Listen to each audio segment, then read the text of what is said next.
ETV live ఆధ్యాత్మిక ఛానల్కి అందరికీ స్వాగతము.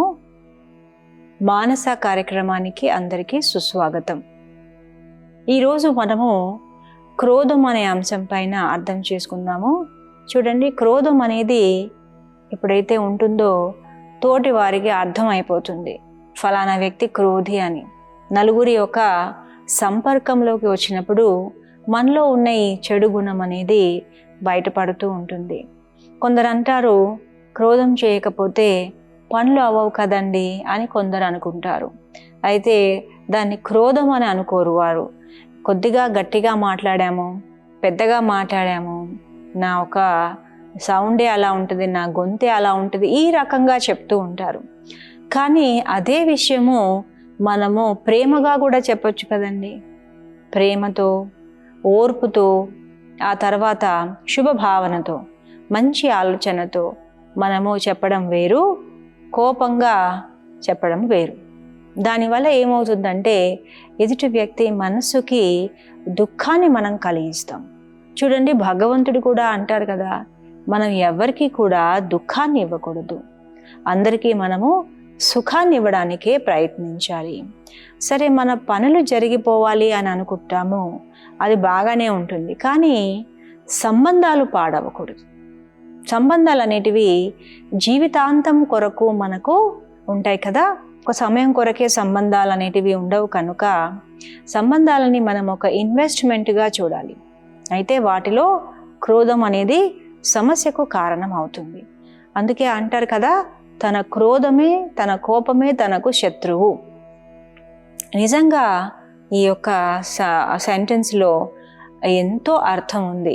మరి కోప్పడడం వల్ల వాస్తవికంగా మన ఆరోగ్యం కూడా చాలా దెబ్బతింటుంది.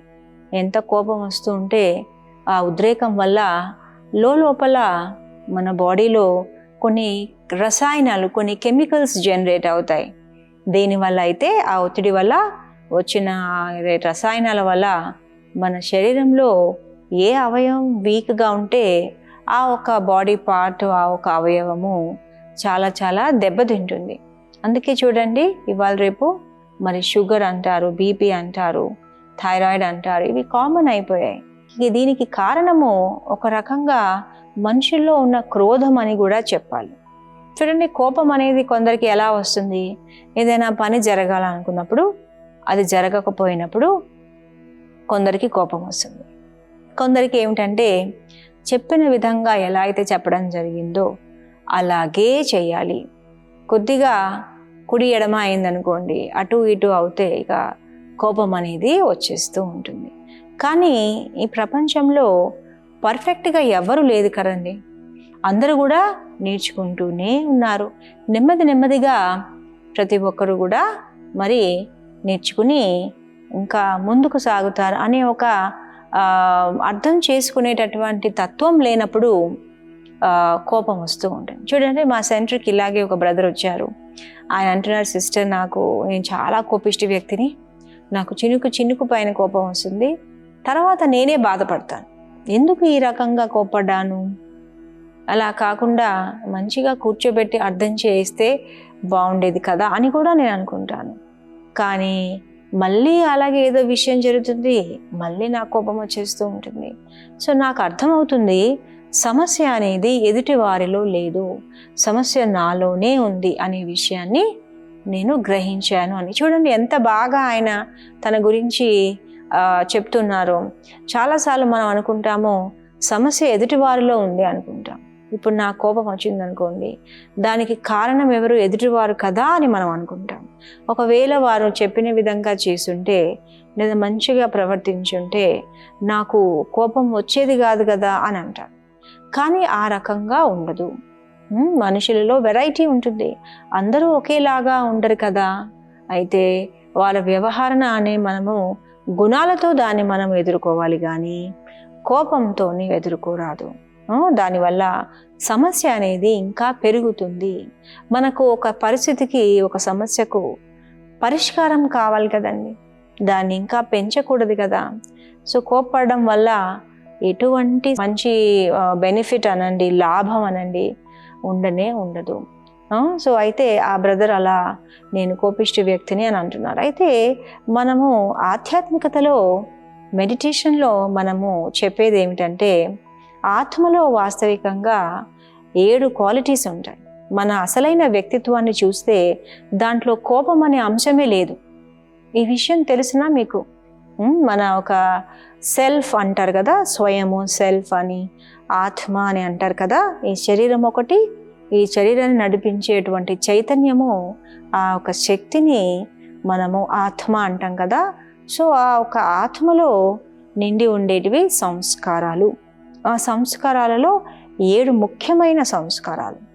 అవేమిటంటే సుఖము, శాంతి, ప్రేమ, ఆనందము, జ్ఞానము, శక్తి మరియు పవిత్రత. సో మీరు చూడగలరు అందులో కోపము, ఈర్ష, ద్వేషము, అసూయ ఇవన్నీ లేవు. అవి మన ఒరిజినల్ వ్యక్తిత్వంలో అసలు లేవే లేవు. మరి కోపం అనేది ఎక్కడి నుండి వచ్చింది? అది ఏదో ఒక రకంగా అలవాటైపోయింది.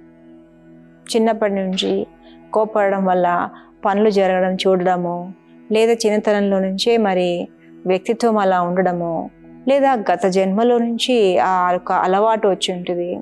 కొందరి జీవితాల్లో కొన్ని సంఘటనలు జరిగి ఉంటాయి, దానివల్ల వాళ్ళ వ్యక్తిత్వమే మారిపోయి ఒక కోపిష్టి వ్యక్తిగా అయి ఉండొచ్చు. సో అయితే మనము గుర్తించాల్సింది ఏంటంటే అది రియల్ కాదు. కోపం అనేది మన రియల్ వ్యక్తిత్వము, మన అసలైన వ్యక్తిత్వము కాదు అనే విషయాన్ని మనము గ్రహించాలి. సో ఈ రకంగా కోపం ఉండడం వల్ల సమస్యలు ఎలా వస్తాయంటే సంబంధాలు పాడైపోతాయి. చూడండి, ఒక వ్యక్తితో మనము సహవాసం చేస్తున్నాము, మళ్ళీ మనం కోపడుతూ ఉన్నాము. అప్పుడు వాళ్ళకి ఏమనిపిస్తుంది? మీరే ఆలోచించండి. వాళ్ళ మనిషి లేకుంటేనే బాగుంటుంది, వాళ్ళు ఉంటే మనకు ఎంతసేపు కూడా వాతావరణం పాడైపోతుంది, మనకు మనశ్శాంతి ఉండదు. ఇలా నలుగురు మన గురించి అనుకుంటే మనకి ఏం బాగుంటుంది చెప్పండి? అందరూ మన గురించి ఏమని అనుకోవాలి? ఫలానా వాళ్ళు మాతో ఉంటే బాగుంటుంది, వాళ్ళ నుంచి మనం ఎన్నో విషయాలు నేర్చుకోవాలి, పంచుకోవాలి. ఈ రకంగా అందరూ మన గురించి ఆలోచించాలి. కనుక సంబంధాలలో కోపం అనేది ఉండకూడదు. ఆధ్యాత్మికతలో మనం చెప్పడం ఏమిటంటే కోపం అనేది సరైన విషయము కాదు. సో ఈ కోపంలో 2 వెరైటీస్ ఉంటాయి. మీరు చూడండి, ఒకటి లోపల ఉంటుంది, ఒకటి బయటపడుతుంది. బయట కనిపించే ఒక కోపమేమో నేను అన్నట్లు 2 మనుషుల మధ్యలో, ఒక గ్రూప్ మధ్యలో బయట కనిపిస్తుంది. అది కొందరిలో కోపం లోపల ఉంటుంది, అంటే వారికి చాలా విషయాలు నచ్చని విధంగా ఉన్నాయి అనిపిస్తూ ఉంటుంది. లోపల చాలా వారికి క్రోధం వస్తుంటుంది, దాన్ని ఇది కంట్రోల్ చేసుకుంటూ ఉంటారు. కానీ అది ఇంకా డేంజరస్. మీకు తెలిసిన ఇలా లోపల మనము ప్యాసివ్ యాంగర్ అంటారు ఇంగ్లీష్లో దీన్ని. సో అయితే ఈ లోపల కోపం అనేది అది పెరిగి ఏమవుతుంది, మనకు డిజీజెస్, రోగాలు, రుగ్మతులు రావడము, తర్వాత ఏదో ఒక టైంలో అది ఒకేసారి బయటపడుతుంది. సో అలాంటి మనుషులు వాళ్ళు ఏమనుకుంటారంటే మేము చాలా మంచిగా నడుచుకుంటున్నాము, కంట్రోల్ చేసుకుంటున్నాము అని అనుకుంటారు. కానీ వాస్తవికంగా మన వ్యక్తిత్వంలో అది సమస్య అనే చెప్పాలి. ఒకేసారి అది ఎప్పుడంటే అప్పుడు కోపము దబాయించడం వల్ల అది మళ్ళీ ఎప్పుడో ఒకసారి బయటపడుతుంది. సో అలా కాకుండా మరి ఎలా చేయమంటారు అని కొందరు అడుగుతారు. కోపాన్ని ఎలా తగ్గించుకోవాలి? మనము దానికి ప్రాక్టీస్ అనేది చేయవలసి వస్తుంది. నేను శాంత స్వరూపమైన ఆత్మను అని మనము ప్రాక్టీస్ చేయాలి. ఏదో రకంగా తోటి వారిలో మనము అవగుణాలు అంటే చెడు, వాళ్ళలో బలహీనతలు, వాళ్ళలోని వీక్నెసెస్, వాళ్ళలోని నెగిటివ్ విషయాలు చూడడం వల్లనే మనలో కోపం అనేది వస్తుంది. సో మనం ఏంటి చేయాలంటే మన వ్యక్తిత్వంలో పాజిటివ్ విషయాలు చూడడానికి ప్రయత్నించాలి. చూడడానికి అంటే ఎలా? ప్రతి ఒక్కరిలో ఏదో ఒక విశేషత, ఏదో ఒక స్పెషాలిటీ ఉంటుంది కదా. ఆ స్పెషాలిటీని మనము చూసి వాళ్ళ పట్ల ఒక అభిమానము, ఒక రెస్పెక్ట్, వాళ్ళలో కూడా ఒక ప్రత్యేకత ఉంది కదా అనే ఒక ఆలోచనలు ఎక్కువగా తీసుకోవాలి. అప్పుడు మనకు వారి వ్యక్తిత్వంలోని కోపము తగ్గిపోతుంది. వాళ్ళని చూసినప్పుడల్లా కోపడడం అలా కాకుండా మనము వాళ్ళ పట్ల ప్రేమ మరియు ఆప్యాయంగా ఉండడాన్ని మనం చూస్తాం. లేదంటే ఎలా ఉంటుందంటే కోపడే వ్యక్తికి ఫలానా వ్యక్తి నాకు వద్దు, ఆ వ్యక్తితో నేను మాట్లాడను, వాళ్ళ వైపు చూడను, వాళ్ళతో ఎంత వీలైతే అంత డీలింగ్ అనేది నేను తగ్గించుకోవడం వల్ల మంచిగా నా కోపం రాకుండా ఉంటుంది అని ఇలా అనుకుంటారు కొందరు. ఎస్పెషల్లీ మీరు చూడండి, ముఖ్యంగా కంపెనీస్లలో, ఆర్గనైజేషన్స్లో మనం వెళ్ళి వర్క్ చేస్తున్నాం. సరే, ఒక టీంలో ఉన్నప్పుడు ఒక 10-15 మంది ఉన్నారు. అందరము కలిసి టీం వర్క్ చేయాలి కదా, అందరం కలిసి పాల్గొనాలి, ఆ తర్వాత కలిసి పని చేయాలి, అందరు కలిసి చేస్తేనే ఆ ప్రాజెక్ట్ పూర్తవుతుంది అనుకుందాం. సో అందులో ఈ రకంగా నాకు ఈ కోపం అనే సమస్య ఉండడం వల్ల ప్రాజెక్ట్లో అందరూ నన్ను ఇష్టపడటం లేదు. మరి ఎప్పుడంటే అప్పుడు వారు ఎలా అంటే అలా మాట్లాడతారు, గట్టిగా మాట్లాడతారు, బ్యాడ్ లాంగ్వేజ్, లెటర్స్ మంచి లాంగ్వేజ్ యూజ్ చేయరు, ఇలా అంటున్నారు అనుకుందాం.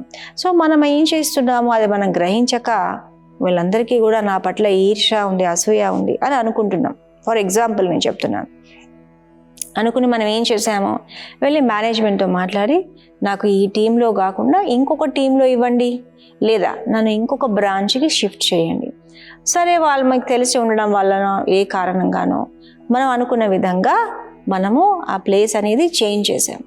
చేసిన తర్వాత అక్కడ కూడా టీమ్స్ ఉంటాయి, అక్కడ కూడా ప్రాజెక్ట్లో కలిసి మెలిసి మనం పని చేయవలసి వస్తుంది. మనం అడవిలో లేవు కదండి, మన జంగల్లో లేము. అందరితో మనం కలవాలి, మాట్లాడాలి, ఆ తర్వాత సంభాషణలోకి రావాలి.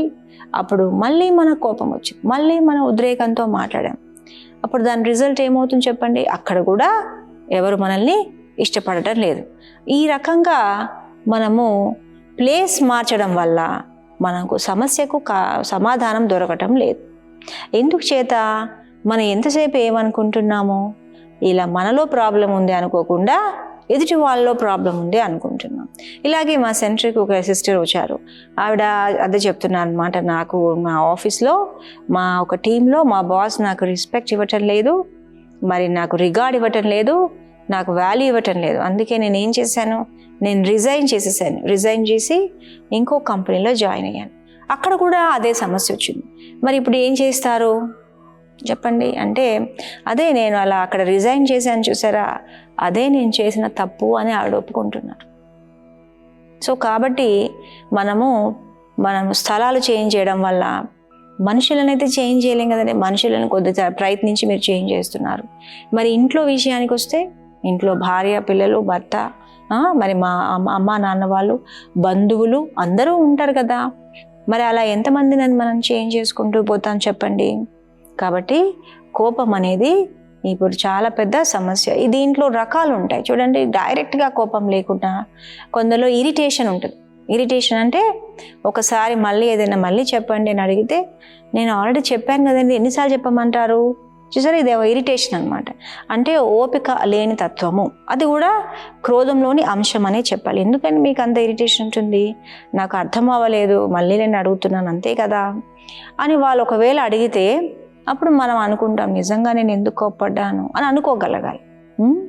అలా కాకుండా ఈ వ్యక్తి డల్ హెడ్, కొందరు అలా అనుకుంటూ ఉంటారు, వాళ్ళకి ఫలానా వాళ్ళకి చెప్తే అర్థం అవ్వదు.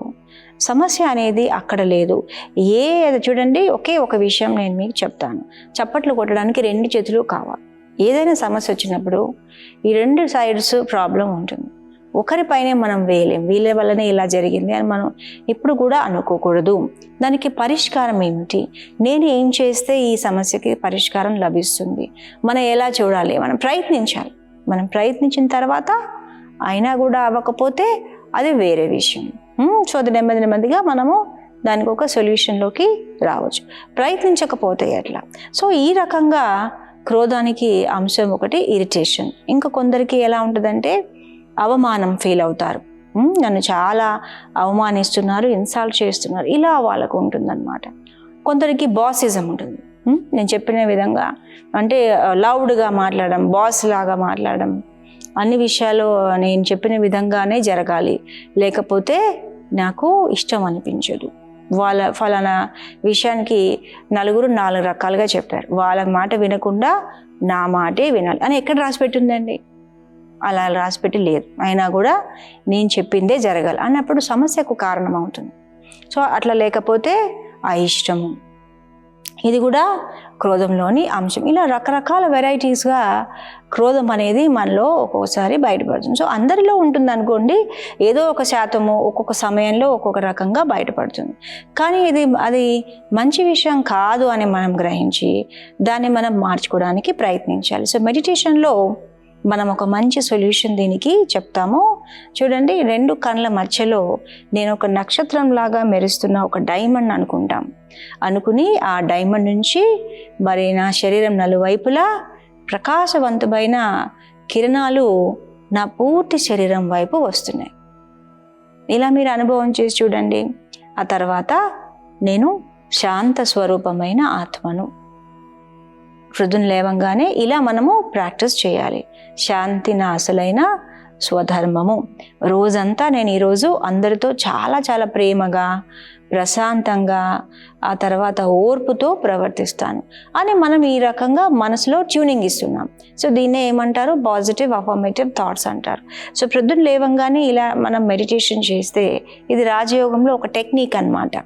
ఈ రకంగా నేను దేహాన్ని కాదు కానీ దీన్ని నడిపించేటువంటి ఒక చైతన్య శక్తిని, ఆ తర్వాత నేను శాంత స్వరూపాన్ని అని అనుకుంటూ ఉంటే ఆటోమేటిక్గా మన లోపల ఈ యొక్క శాంతి అనే ఒక ఫీలింగ్ మంచిగా నిండడం వల్ల అంత త్వరగా మనకు ఎమోషనల్ అవుట్బర్స్ట్ అనేది ఉండదు. ఆ క్రోధం అనేది, కోపము లేదా ఉద్రేకం అనేది లేదనుకోండి, ఈ యొక్క ఇంపేషన్స్ ఉంటుంది చూసారా, అది అంత తొందరగా రాకుండా మనము ప్రాక్టీస్ చేయాలన్నమాట. ఇది ప్రాక్టీస్ చేసిన కొద్దీ తప్పకుండా దాన్ని మనము సాధించగలం. తర్వాత మనల్ని మనము అబ్జర్వ్ చేయాలి. చూడండి, మామూలుగా అందరూ ఏం చేస్తుంటాం, మనము ఎదుటి వాళ్ళని చూస్తుంటాం, వాళ్ళ వ్యవహరణ, వాళ్ళ ప్రవర్తన, వాళ్ళ నడవడిక అంతా ఎలా ఉంది చూసుకుంటూ ఉంటాం. మన గురించి కూడా మనం మధ్యలో అబ్జర్వేషన్ చేస్తూ ఉండాలి. నేను ఫలానా విషయం మంచిగా డీల్ చేశానా లేదా, వీలైతే నలుగురిని అడగాలి. దీన్నే మనం చేర్పించే మెడిటేషన్లో రాత్రి వేళ చార్ట్ రాయడము అని చెప్తాం. నైట్లో మీరు పడుకునే ముందు ప్రతిరోజు ఒక డైరీ రాయాలి. ఆ డైరీలో మనం ఈ రోజంతా ఎలా ఉంది, నేను అందరితో మంచి ప్రవర్తించానా లేదా అనేసి మనము రాయాలి. ఏదన్నా మనం అనుకోకుండా ఒకరిపైన కోపం వచ్చేసింది, మనం కోపడ్డాం, తర్వాత బాధపడుతున్నాం, అయితే మనం పరమాత్మకు అది చెప్పాలన్నమాట. ఈ రకంగా నా వల్ల ఇలా కోపం అనేది నేను చేశాను, దానికి నేను క్షమాపణ కోరుతున్నాను భగవంతుడితో. మనం అందరం కూడా భగవంతుడి సంతానం కదండి, మనమంతా కూడా ఆత్మలము. సో పరమాత్మతో ఈ రకంగా మనము చెప్పి అలా మనం రాయడం వల్ల ఏమవుతుంది, మన మనసు తేలికగా అయిపోతుంది. సో ఇలా రాసేసి మళ్ళీ నేను రేపటి రోజు అలా చేయను. చూసారా, ఇలా మనము అనుకుని ప్రాక్టీస్ అన్నమాట. ఇదంతా కూడా ప్రాక్టీస్ అంటారు దీన్ని.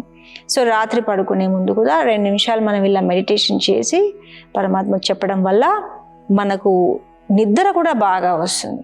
ఆ తర్వాత మనం ఒక్కోసారి గిల్ట్ ఉంటుంది, అలా చేయకుండా ఉండాల్సిందే, ఇలా ఎందుకు చేశామని కొందరు లోపల పదే అనుకుంటూ ఉంటారు. ఆ విషయాన్ని భగవంతుడికి సమర్పించడం వల్ల మనం తేలికైపోయాం. సో ఇలా మనము ప్రాక్టీస్ చేస్తూ మనలోని క్రోధాన్ని, కోపాన్ని నెమ్మదిగా తగ్గించుకుంటూ పోవాలి. అప్పుడు ఏమవుతుందంటే మనలో శారీరక రుగ్మతులు, రోగాలు కూడా తగ్గిపోతాయి. చాలామందికి మనం చూసాము, మనం ప్రాక్టికల్గా మెడిటేషన్ చేసిన తర్వాత ప్రశాంతత ఉండడం వల్ల చాలా కేసెస్లో బీపీ తగ్గడము చూసారా. ఇట్లా ఈ ఉద్రేకం వల్ల కొందరికి హై బీపీ వచ్చేస్తుంది. సో ఆ బీపీ తగ్గడము, తర్వాత షుగర్, డయాబెటిక్ ప్రాబ్లం కూడా కొద్దిగా కంట్రోల్లో మనం తీసుకురాగలం. మనము డైలీ ప్రాక్టీస్ ఆధారంగా ఇలా చేయగలం. ఎందుకంటే ప్రతి రోగానికి కారణము మనస్సే. ఈ మనసుని మనము ప్రశాంతంగా ఉంచడం వల్ల ఏమవుతుందంటే మన శరీరం మీద పాజిటివ్ పవర్ మనలో వచ్చేస్తూ ఉంటుంది. సో మెడిటేషన్ వల్ల మంచిగా మనకు ఆరోగ్యం కూడా మెరుగుపడుతూ ఉంటుంది. ఈ రకంగా క్రోధానికి సంబంధించిన వాటిని మనము పిల్లా జల్ల అంటాము. క్రోధం అనేది తల్లి తండ్రి అనుకుంటే దానికి పిల్లలు లాంటివి అన్నమాట. ఈ యొక్క ఇరిటేషను, తర్వాత రోబ్ అంటాం, రోబ్ అంటే బాసిజము, తర్వాత ఈ యొక్క అజాగ్రత్త కూడా చూడండి, లేజినెస్, కేర్లెస్నెస్, మళ్ళీ తర్వాత అవమానం అని ఫీల్ అవ్వడము, ఒకరు ఏదైనా ఒక చిన్న విషయం చెప్తే మనం సున్నితమైన మనసుతో ఉండడం వల్ల దాన్ని పెద్దగా చేసుకుంటాం అన్నమాట. నన్ను ఇలాంటి మాట అన్నారు, ఇలా చెప్పారు, అలా అన్నారు, ఇలా చేశారు. వాస్తవానికి వాళ్ళు విన్నవాళ్ళు అరే ఏమైంది అసలు ఏం అనలేదే మనం వాళ్ళు అంటారు. కానీ వీళ్ళ నేచర్ సెన్సిటివ్ ఉండడం వల్ల వ్యక్తిత్వంలో వారికి ఆ క్రోధము అనేది వచ్చేసి వాళ్ళ గురించి నలుగురికి చెప్పడము, ఈ రకంగా కొందరు చేస్తూ ఉంటారు. సో సున్నితంగా ఉన్న వ్యక్తులతో ఎలా మనం డీల్ చేయాలనేది కూడా మనం నేర్చుకోవాలి. చూసారా, అలా అది కూడా క్రోధంలోని ఒక అంశం అనే చెప్పాలి. సో ఈ రకంగా రకరకాల వెరైటీ మనుషులు ప్రపంచంలో ఉంటారు కదండి. సో ఎవరితో ఎలా డీల్ చేయాలి, అందుకే మనం ఆలోచించి జాగ్రత్తగా వ్యవహరించాలి. ఎవరితో అయినా ఏ రకంగా అయినా మాట్లాడము, ఎలాగైనా వ్యవహరించడం అనేది మనము చేయలేము. సో అన్ని చేతులు ఏ రకంగా ఒకేలాగా ఉండవు కదా, అలా మనుషుల వ్యక్తిత్వం ఈ మధ్య అలా ఉంది. పూర్వం ఎలా ఉండేవారు, జాయింట్ ఫ్యామిలీ సిస్టమ్ ఉండేది, మంచిగా వారికి చిన్నప్పటి నుంచి అన్ని విషయాలు వాళ్ళు చూసి నేర్చుకునేవారు. ఇప్పుడంతా ఏమైపోయిందంటే చిన్న చిన్న ఫ్యామిలీస్ అయిపోవడం వల్ల అంతగా ఏమైపోయిందంటే బిజీగా అమ్మ నాన్న వాళ్ళు కూడా బిజీగా ఉండడం వల్ల పిల్లల పైన ఎక్కువ అటెన్షన్ పెట్టలేకపోతున్నారు. దానివల్ల కూడా ఏమవుతుందంటే వాళ్ళ మనసులో ఏమిటి జరుగుతుంది, ఒకవేళ వాళ్ళలో ఎటువంటి సమస్య అయినా ఉందా, సున్నితత్వం ఉందా, లేదా ఇతర ఏదైనా సమస్యలు ఉన్నాయా అని చూడలేకపోతున్నాం. సో అయితే జాయింట్ ఫ్యామిలీలో ఉన్నప్పుడు ఏమవుతుందండి, ఎవరైనా కోపడ్డా 4 అరిచిన, ఒకరు అరిస్తే ఇంకొకరు ప్రేమ చూపించేవారు, దాంతో మంచిగా పర్వాలేదు అనుకునేవారు. ఇప్పుడు ఏమైపోయిందంటే ఒకరిద్దరితోనే అలా ఉండడం వల్ల ఏది మాట్లాడినా అది పెద్దగా అనిపిస్తుంది అన్నమాట మనకి. సో ఇది కూడా ఒక ప్రాబ్లం ఉంటుంది. సో మెడిటేషన్ వల్ల ఇవన్నీ కూడా అప్ డౌన్స్ అన్నీ బ్యాలెన్స్ అయిపోతాయి. బ్యాలెన్స్ అయిపోయి మన ఎమోషన్స్ అన్నీ కూడా మనకు కంట్రోల్లో ఉంటాయి.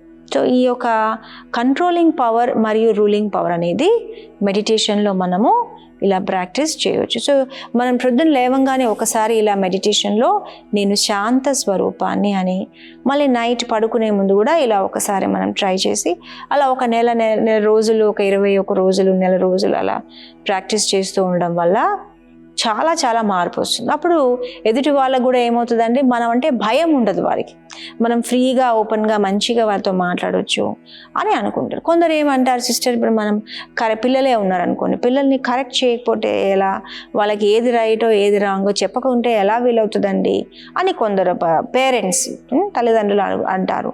సో వాళ్ళకి చెప్పకూడదు అని మనం అనటం లేదు, చెప్పే విధానంలో వాళ్ళని భయపెట్టించకుండా, మరి కానీ ఏది రైటో రాంగో ఒక విచక్షణ తెలిసే విధంగా కోప్పడకుండా వారిని మేనేజ్ చేయాలి.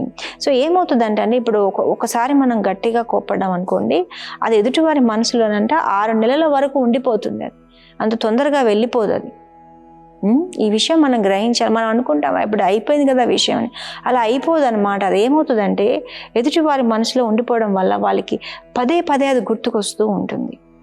కొందరిలో అలా ఉంటుంది. అంటే మనం ఎంత క్రోధం చేస్తాం దాన్ని బట్టి కూడా ఎదుటివారి వ్యక్తిత్వం సంబంధించి కూడా వాళ్ళకి రాత్రి వేళ నిద్ర రాదు. వాళ్ళకి అనిపిస్తుంది నన్ను ఇలా అన్నారు, ఇలా చేశారు అనేసి వాళ్ళు పదే దాని గురించి ఆలోచిస్తూ ఉన్నారనుకోండి, అది మనకు మంచి విషయం కాదు కదండి.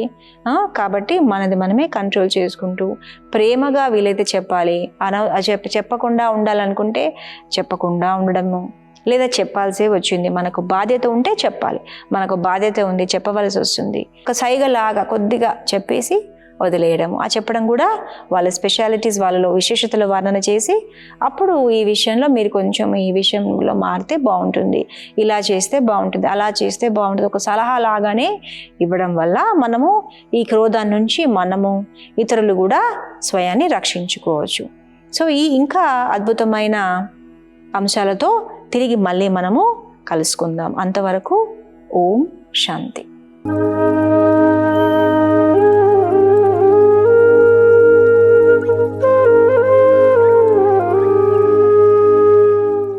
ఈ కార్యక్రమాన్ని తిరిగి చూడాలనుకుంటే www.youtube.com/@ETV Life Spiritual లో చూడవచ్చు.